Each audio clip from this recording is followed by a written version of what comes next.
Assalamualaikum warahmatullahi wabarakatuh.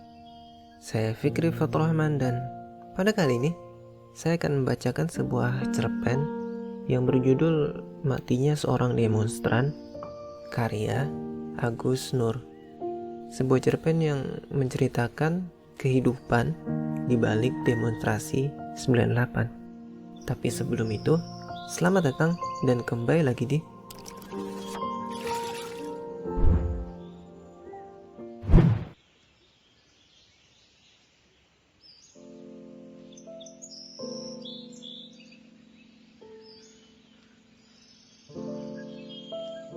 Pahlawan. Hanyalah pecundang yang beruntung. Ratih selalu tak bisa melupakan kata-kata itu setiap kali melewati jalan ini.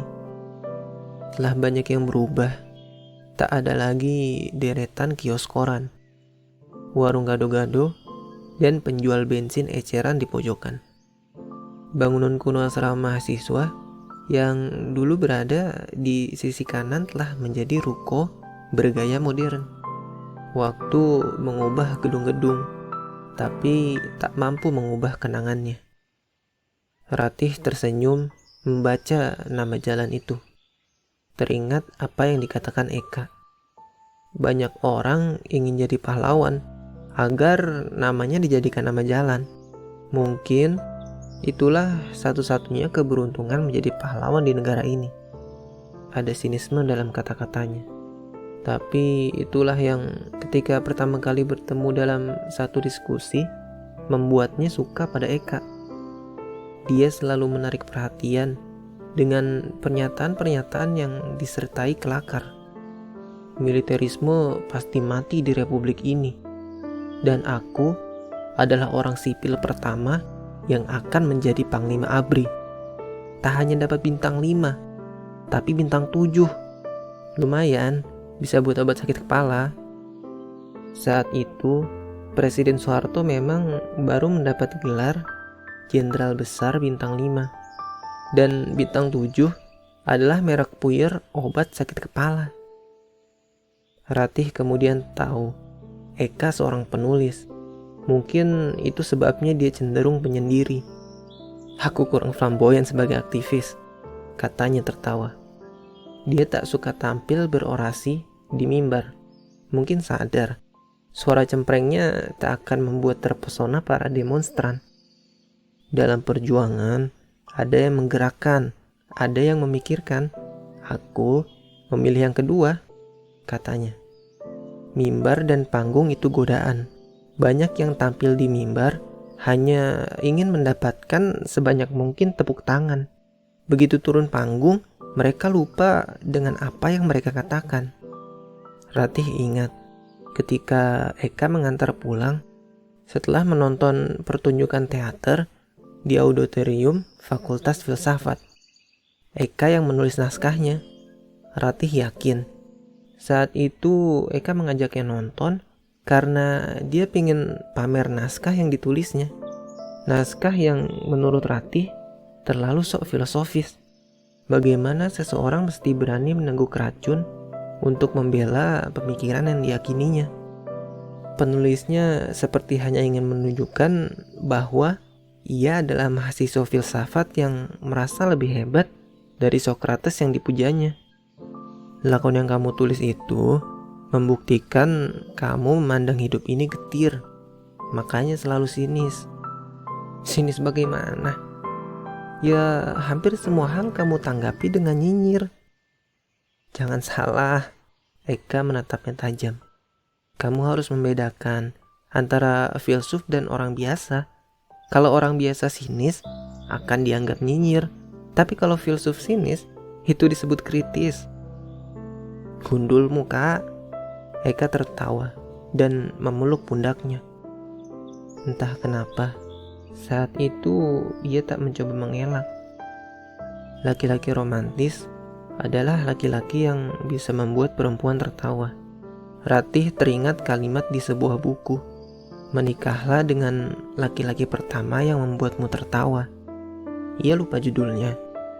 Yang tak ia lupa ialah ketika Eka datang ke rumahnya pertama kali pada malam Jumat. tidak membawa bunga, tapi martabak.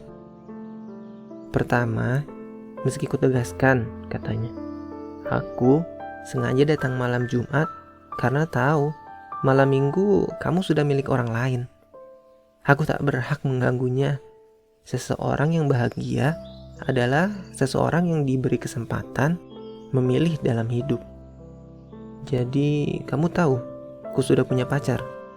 Kalau perempuan semanis kamu tidak punya pacar, pasti ada yang salah pada selera semua laki-laki di dunia ini. Ratih tertawa. Dan kedua, soal martabak ini. Sebagai anak kos, aku mesti yakin bahwa aku tidak membelikanmu sesuatu yang akan sia-sia. Itu sebabnya aku membawakanmu martabak. Kenapa? Karena bila kamu tak suka, aku bisa memakannya sendiri. Ia memang tak suka martabak, hanya mencicip sepotong untuk basa-basi. Selebihnya Eka yang menghabiskan. Sejak itu, seperti yang selalu diistilahkan Eka, dia menjadi pemilik malam Jumat. Sebab pemilik malam Minggu adalah Munarman, mahasiswa ekonomi sefakultas yang sudah 2 tahun menjadi pacar Ratih. Keduanya kutub yang bertolak belakang. Munarman lebih suka dipanggil Arman, bertubuh tegap atletis. Seorang yang selalu tak ingin ketinggalan baju-baju yang sedang menjadi mode di majalah populer.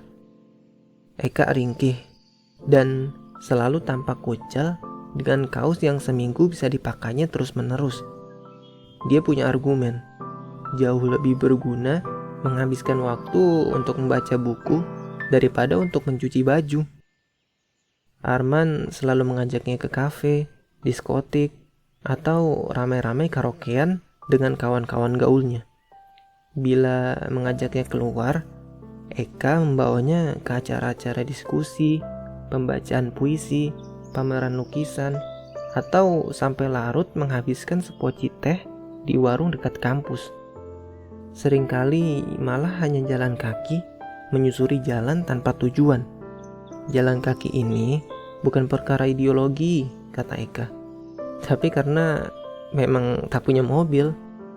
Terdengar sinis seperti biasa, seakan ditunjukkan pada Arman yang memang selalu menjemput Ratih dengan mobil terbarunya. Arman, anak purnawirawan kolonel angkatan darat.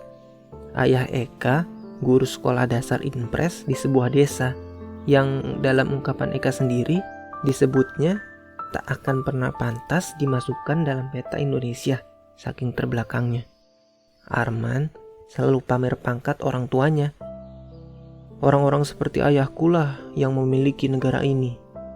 Kelakar Arman yang kerap diulangnya dengan nada bangga. Eka selalu menghormati kemiskinan ayahnya. Aku ingin menjadi filsuf karena merasakan nasib ayahku. Seorang yang dalam hidupnya sanggup menanggung 2 penderitaan sekaligus. Pertama, karena ia guru. Kau tahu nasib guru di negara ini kan? Mulia statusnya, tapi melarat nasibnya. Kedua, karena ia beristri perempuan yang tak hanya cerewet, tapi juga galak dan menindas. Penindasan paling kontemplatif selalu datang dari seorang istri. Itu sebabnya ayahku selalu murung dan termenung. Nah, kini kau tahu kenapa aku mengagumi ayahku dan Sokrates. Itulah alasan filosofis kenapa aku memilih masuk fakultas filsafat. Alasan ideologisnya karena aku tertindas, sedang alasan praktisnya karena jurusan filsafat tak banyak peminatnya. Ratih sering bertanya pada dirinya sendiri, kenapa ia bisa menyukai 2 laki-laki itu. Mungkin karena bersama Arman, ia menikmati hidup. Sementara dengan Eka, ia merasa ada sesuatu yang mesti diperjuangkan dalam hidup. Di bulan-bulan penuh demonstrasi menjelang reformasi, ia sering mencemaskan Eka. Aparat semakin keras dan represif menghadapi para mahasiswa yang turun ke jalan menuntut Soeharto mundur. Berkali-kali terjadi bentrokan dan aparat tak hanya menembakkan gas air mata. 5 mahasiswa terluka tertembak peluru karet dalam satu bentrokan di bundaran kampus. Seorang mahasiswa yang sedang memotret dihajar puluhan aparat. Tubuhnya yang sedang terkapar terus ditendang. Kameranya diinjak-injak. Tubuh mahasiswa yang sudah berdarah-darah itu diseret lebih dari 100 meter di aspal jalan yang panas sambil terus ditendangi dan dipukuli dengan pentungan. Sementara usai demonstrasi menutup jalan pertigaan depan kampus IAIN Sunan Kalijaga. 8 kawan mahasiswa diciduk aparat. Kabarnya mereka disekap di Kodim. Beberapa aktivis segera berkumpul di rumah kontrakan di Gang Rode yang sering dijadikan tempat pertemuan. Tempat gelap, istilah mereka. Dengan suasana penuh kecurigaan, beberapa orang dianggap sebagai intel militer yang disusupkan. Eka mengajaknya ke pertemuan itu. Daulay, Atta, Torik, Maria, Seno, Budiman, Semendawai, Afnan, Damai, Leila, Rizal, Rahzen, dan beberapa yang tak bisa menyembunyikan ketegangannya. Bicara dengan nada tinggi, membentak dan saling tuding. Secepatnya, kita harus melakukan lobby untuk membebaskan kawan-kawan kita. Biar intel militer kayak kamu yang urus. Seseorang menggebrak meja. Ratih tak melihat jelas siapa. Ia agak sembunyi di belakang Eka. Ada yang sudah dapat kabar keadaan mereka? Tenang, kata Eka. Penjara akan membuktikan tangguh tidaknya mereka. Lagi pula penjara justru meningkatkan martabat para pembangkang. Penjara. Sering Ratih merasa ngeri setiap membayangkan pada akhirnya Eka akan mengalaminya. Sanggupkah tubuh Eka yang kurus menahan siksaan disetrum, dibaringkan di atas balok es semalaman, dijepit jempolnya dengan tang, atau digampar popor senapan? Eka memeluknya ketika Ratih mengungkapkan kecemasannya. Malam itu, pertama kali Ratih menginap di kamar kos Eka. Kekuatan manusia bukan pada tubuhnya, tapi jiwanya, kata Eka. Kau sudah baca novel Jalan Tak Ada Ujung, Mohtar Lubis? Pada akhirnya bukan Hazil yang muda, bersemangat, dan tampak kuat yang mampu bertahan oleh siksaan. Tapi Guru Isa yang tua, kelihatan lemah dan impoten. Malam itu Ratih merasakan badan Eka hangat dan gemetar. Eka tak bisa menyembunyikan kegugupannya ketika mulai menciumnya. Ratih tahu itu bukan kegugupan laki-laki yang baru tidur pertama kali dengan perempuan. Demonstrasi nyaris terjadi setiap hari. Ia sering bersama Eka malam-malam keluar masuk gang-gang menyebarkan selebaran. Seperti gerilyawan kota, kata Eka. Sementara Arman mulai terang-terangan menunjukkan ketidaksukaannya. Jangan dikira aku tak tahu hubunganmu dengan Eka, katanya. Persetan dengan politik. Tapi pada akhirnya aku yakin kamu akan memilih aku. Terlalu beresiko kamu hidup dengan Eka. Pertama, kamu akan menderita. Kedua, kamu cepat jadi janda. Eka pasti akan mati diculik atau diracun. Karena begitulah nasib aktivis. Bila Ratih semakin cemas, itu bukan karena ucapan Arman.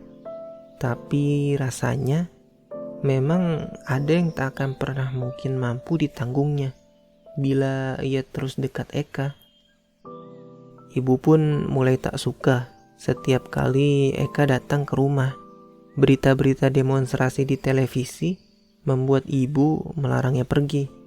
Ia tak menyalahkannya. Itu perasaan wajar seorang ibu yang telah bertahun-tahun hidup sendirian mencemaskan anak perempuan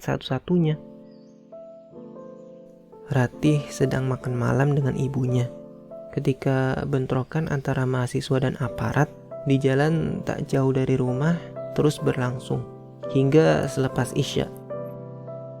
Mahasiswa yang berdemonstrasi sejak pagi terus bertahan menutup jalan hingga malam. Semakin malam, semakin banyak warga yang ikut bergabung.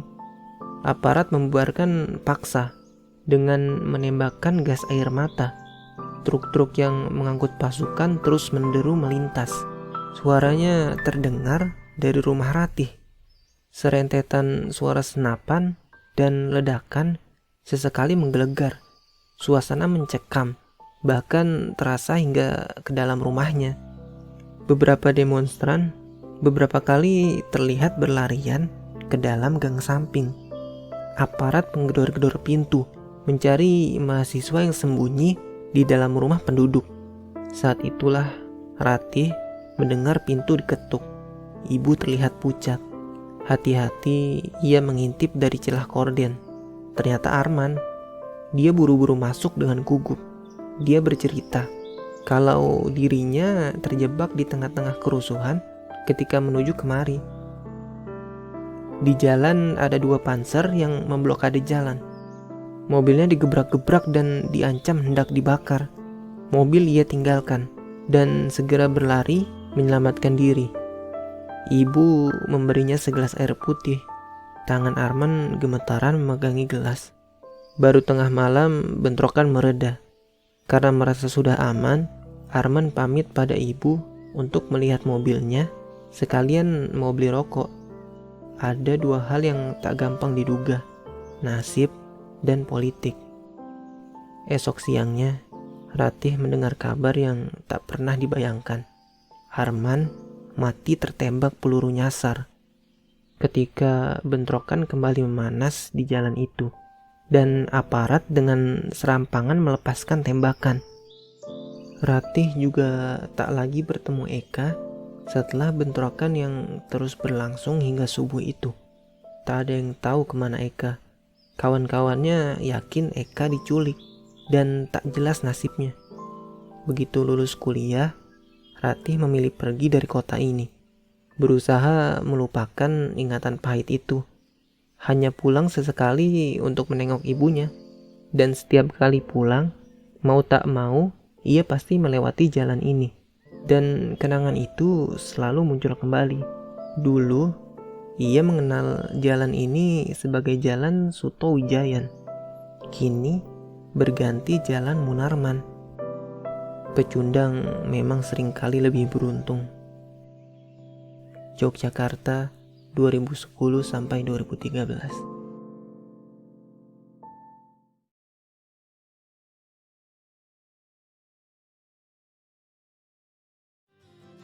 Terima kasih telah menyaksikan video ini. Dan jangan lupa subscribe untuk cerita seru yang akan datang. Oh iya, komen di kolom komentar di bawah apabila ada rekomendasi cerita seru lainnya. Cek deskripsi juga untuk mengirimkan ceritamu agar dapat dibacakan di video-video selanjutnya. Terima kasih. Wassalamualaikum.